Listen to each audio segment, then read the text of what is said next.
Et si je te proposais une journée ultra productive, mais sans courir après ton temps? Je pense que ça peut t'intéresser. Dans la vidéo d'aujourd'hui, je t'embarque avec moi dans une journée type de slow entrepreneur, ce que j'essaie d'appliquer à toutes mes journées de la semaine dans le but d'allier autant l'efficacité que la sérénité, sans trop de pression, mais avec beaucoup de résultats. L'objectif d'appliquer le slow entrepreneurship chez Vintage Virtuel, c'est tout simplement d'allier la bienveillance autant pour moi-même que celle de ma clientèle. Si tu me connais pas, je suis Audrey, propriétaire fondatrice de Vintage Virtuel, entreprise qui se spécialise dans l'optimisation de l'administration et de l'expérience client dans le but de devenir et de rester des entrepreneurs sereins. J'ai donc décidé aujourd'hui que pour te parler de slow entrepreneurship et surtout te montrer les résultats qui sont possibles d'obtenir comme entrepreneur en appliquant ces principes-là, je vais te présenter exactement comment j'organise mes journées, comment j'organise ma semaine pour qu'elle soit à la fois productive, mais aussi douce pour moi et ma clientèle. Je voulais te partager mes habitudes, les outils que j'utilise, mes petits rituels, dans le but de pas nécessairement travailler moins, mais tout simplement mieux et surtout sans culpabilité. La première étape que j'applique pour pouvoir catégoriser mon horaire de slow entrepreneur, c'est vraiment une matinée intentionnelle. Donc, c'est sûr que encore une fois, j'ai fait une vidéo là-dessus. J'ai parlé autant du slow entrepreneur que de la routine matinale. C'est quelque chose que je crois fondamentalement bonne, pas uniquement pour les entrepreneurs, mais bien pour l'humain à la base. Donc, avoir une routine du matin qui nous aide à partir du bon pied. Dans mon cas, à moi, ça débute avec pas de course, le moins possible. Quand j'avais des enfants en bas âge, les matinées étaient chaotiques et évidemment, c'est une phase qui doit se passer, mais maintenant que mes enfants sont plus vieux, je veux pouvoir profiter de prendre mon temps. Donc, ça veut dire, et oui, un café au lit le matin, je me le permets et ce n'est pas uniquement pour les gens pré-retraités ou retraités que ça peut se faire. Moi, du haut de mes près de 40 ans, gestionnaire de 3 entreprises, gestionnaire propriétaire de 3 entreprises et gestionnaire de plusieurs entreprises pour ma propre clientèle, je suis capable de prendre mon premier café le matin au lit. Donc, c'est très possible pour toi aussi de l'appliquer. Cette petite étape de ma journée me permet de commencer avec beaucoup plus de douceur et me donne évidemment une bonne longueur d'avance sur mon énergie et mon bien-être pour ma journée, dont évidemment mes clients en bénéficient. Par la suite, entraînement, méditation. C'est mes 2 étapes, en fait, sont inversées, méditation, entraînement. C'est ce qui me permet de bouger, de commencer à activer mon système pour que je puisse être encore plus productive dans ma journée. Par la suite, préparation classique, je m'habille et je viens à mon poste de travail. Ces 3 petites étapes-là, ces 3 petites portions de ma matinée font une grande différence pour moi et peuvent en faire une, j'en suis certaine, pour toi aussi. Ça m'assure de toujours commencer mes journées avec un moment pour moi en étant évidemment de plus en plus en santé avec l'entraînement, mais aussi en étant très consciente avec la portion méditation et ça me permet de m'assurer de commencer ma journée en ayant moi-même décidé des étapes et surtout en me mettant de l'avant, ce qui, et par la suite, comme je disais, se reflète au bien-être de ma clientèle aussi, bien évidemment. Une fois que je suis installée à mon poste, pour l'étape suivante de ma journée de slow entrepreneur, bien évidemment, ça va être ma priorisation.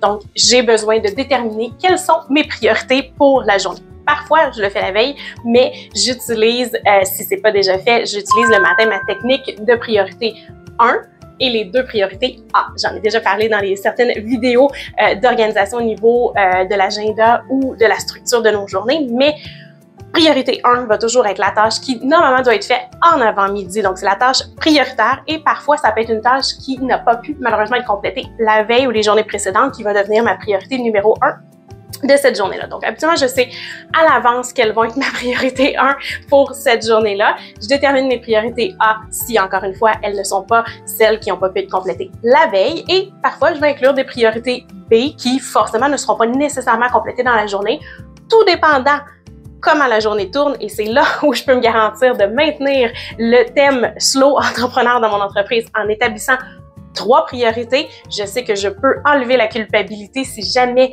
une priorité B n'était pas faite, mais je peux aussi encore plus célébrer si je vois que je réussis à faire ma priorité 1, mes 2 priorités A et quelques petites priorités B parmi tout ça aussi. Donc, c'est ma façon d'appliquer le côté slow entrepreneur à ma journée en venant prioriser pour retirer la culpabilité parce que, on le sait, en tant qu'entrepreneur, notre liste de to-do est infinie. Il y a toujours quelque chose de plus qu'on peut faire, mais on doit pouvoir s'assurer de bien prioriser, donc de répondre à nos engagements, bien évidemment, mais surtout de retirer la culpabilité parce que sinon, on n'en finira jamais. Et à partir de là, je tombe dans mes blocs de travail. Ça aussi, j'ai consacré une vidéo entière. Je vais la mettre en lien juste en haut pour que tu puisses t'y référer. Mais c'est tout simplement de pouvoir me transporter dans un bloc de travail profond. Donc, me permettre de plonger dans une tâche. Oui, on est toujours parfois, pas toujours, parfois dérangé par le téléphone, les courriels qui entrent. Tout ça fait partie de la réalité. Ça peut pas être parfait. Donc, on a besoin d'établir des périodes de temps de travail profond. On peut, tout dépendant de son domaine, aviser sa clientèle. Moi, j'ai certains de mes clients qui connaissent les blocs de temps qui leur sont attribués pour certaines raisons et donc savent que pendant cette période-là, je suis disponible. Tout comme mes clients savent aussi que j'ai d'autres clients et que parfois, si je leur réponds pas dans l'immédiat, c'est tout simplement que je suis prise dans un dossier parce que je garantis de me concentrer pour eux et donc ils apprécient que je le fasse quand je suis rendue à eux et comprennent à ce moment-là quand je le fais pour les autres clients. Donc, c'est vraiment à partir de là que ma journée débute, à partir de là que mes tâches se concrétisent, les 3 priorités du matin se concrétisent et je viens diviser ma journée. Et pour rester productive, mais sans que la culpabilité ou le stress arrive à s'intégrer dans ma journée, j'essaie d'intégrer des techniques de respiration ou de la méditation au travers de ma journée. C'est pas nécessairement fixe, ça peut être parfois 2 fois par jour, ça peut être parfois 3 fois par jour et ça peut être parfois 0 au cours de ma journée à part ma période de matin quand les journées se déroulent bien ou sont un peu plus légères tout simplement. Donc, je m'adapte à ce qui est nécessaire pour moi pour que je puisse toujours évidemment continuer d'être bienveillante envers moi et que ma clientèle, comme je le mentionnais, continue d'en bénéficier en étant un slow entrepreneur. Donc, mon point ici par rapport à la respiration, c'est tout simplement de m'ajuster à ce que j'ai besoin. Donc, m'écouter qui va me permettre d'être mieux à l'écoute par la suite de mes clients. Donc, ça peut tout simplement être de me lever, de faire le tour de mon bureau pour venir juste reprendre mes énergies, simplement activer un peu mon système quand ça fait quelques temps que pour un projet, je travaille assis. Donc, ça vient juste tout simplement me permettre de me refocuser et pouvoir par la suite continuer mon travail en bloc profond. Et bien sûr, à un moment donné, arrive le moment de la fin de la journée, même si le défi reste pour un entrepreneur de toujours avoir « je vais juste terminer ça, je vais juste compléter celui-là, je vais envoyer ce document-là qui devait partir, comme ça va être fait demain matin. » La réalité que j'apprends et que je continue d'apprendre et que je continue de réaliser, c'est qu'il n'y en a pas de fin, malheureusement. Et c'est ce qui fait qu'on est en affaires parce que c'est en continu. Sinon, s'il y avait une fin, on serait peut-être plus en entreprise maintenant. Donc, il y a toujours quelque chose de plus qu'on peut faire à sa journée. La clé est d'apprendre, et ça fait partie, selon moi, de la technique du slow entrepreneur, à être satisfait de notre journée, à avoir répondu à nos attentes. Donc, si on a bien priorisé en début de journée, on peut, c'était ma prochaine étape, arriver à se déconnecter en fin de journée. Donc, on peut mettre le téléphone de côté. Moi, personnellement, je l'ai déjà démontré aussi dans certaines vidéos, je ferme complètement mon ordinateur et je range tout sur mon bureau parce que je veux me rendre la tâche difficile. Je veux pas être tentée de retourner travailler. Donc, souvent, mon clavier, ma souris vont même être dans le tiroir, mon agenda, tout va être fermé parce que je veux me rendre la vie difficile et ne pas être tentée de retourner travailler. Je veux faire une déconnexion volontaire parce que j'ai besoin, comme n'importe quel être humain, de cette déconnexion-là. C'est je veux refaire une journée le lendemain et être aussi productive. Donc, dans mon bloc de temps bien déterminé que j'ai justement divisé par mes priorités et évidemment établi mes priorités selon mes engagements, il y a forcément une fin à ma journée et c'est ce que je m'assure d'appliquer tous les soirs. Maintenant que je t'ai donné un plus grand survol ou un survol plus en détail de comment je bâtis mes journées, comment j'apporte le terme slow entrepreneur à mon entreprise et à mon mindset. Ce que je veux te parler maintenant, c'est tout simplement des outils que j'utilise parce que je peux pas arriver à faire tout ça si j'ai pas des outils. En fait, je pourrais, mais je veux me rendre justement la vie plus simple. Alors, j'utilise des outils qui me permettent d'atteindre mes objectifs et qui me permettent de rester dans la zone de slow entrepreneur que je souhaite.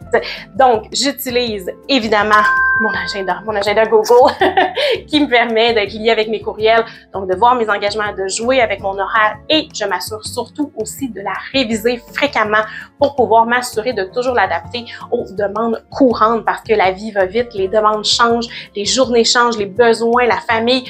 Je dois adapter mon agenda. Donc, c'est ce qui me permet de garder et de protéger mon rôle de slow entrepreneur dans mon entreprise en ajustant constamment. Donc, mon agenda, c'est mon outil numéro 1 que j'utilise toujours et j'utilise aussi différentes plateformes comme moi, je privilégie beaucoup Notion pour pouvoir avoir évidemment une structure dans mon entreprise et être encore plus efficace parce que plein de petits post-it à gauche et à droite risquent plus de m'amener des problèmes que l'inverse. Donc, j'utilise ces deux outils-là principalement, évidemment, ma boîte courriel aussi. Et bien sûr, j'ai mon petit côté vintage avec mon agenda papier, tout simplement parce que ça me donne la satisfaction de cocher, même si c'est tout possible en ligne maintenant. Ça me permet de pouvoir barrer, rayer les annotations. Et parfois, la réalité, c'est que je suis au téléphone quand je suis, par exemple, descendue préparer mon dîner, le téléphone sonne, je peux prendre tout simplement un morceau de papier et là, effectivement, le joindre à mon agenda au besoin, mais je m'assure habituellement de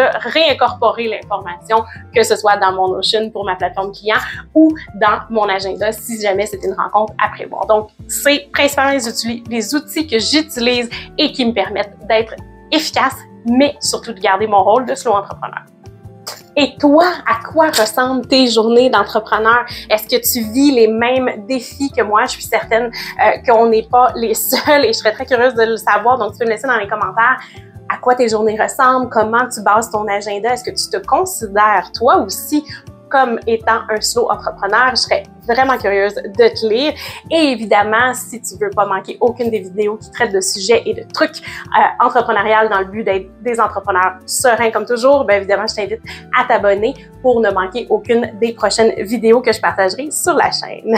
Si, évidemment, je peux te laisser tout simplement un petit rappel avec la vidéo d'aujourd'hui, c'est tout simplement que la productivité ne se mesure pas aux heures passées dans son entreprise. Donc, c'est pas parce que tu es là de 6 à 6 que tu vas nécessairement en accomplir plus ou être meilleur que la compétition. Donc, c'est important de réaliser que la productivité et la qualité d'un bon entrepreneur va se mesurer vraiment à l'impact qu'elle apporte à sa clientèle et de prendre soin de soi fait automatiquement de nous des entrepreneurs qui prenons soin de notre clientèle. Donc, c'est super important de pouvoir se le rappeler et je pense qu'avec ça, on va s'assurer de retirer la culpabilité et pouvoir mieux prioriser nos journées et de là en bénéficier et profiter pleinement de notre rôle d'entrepreneur.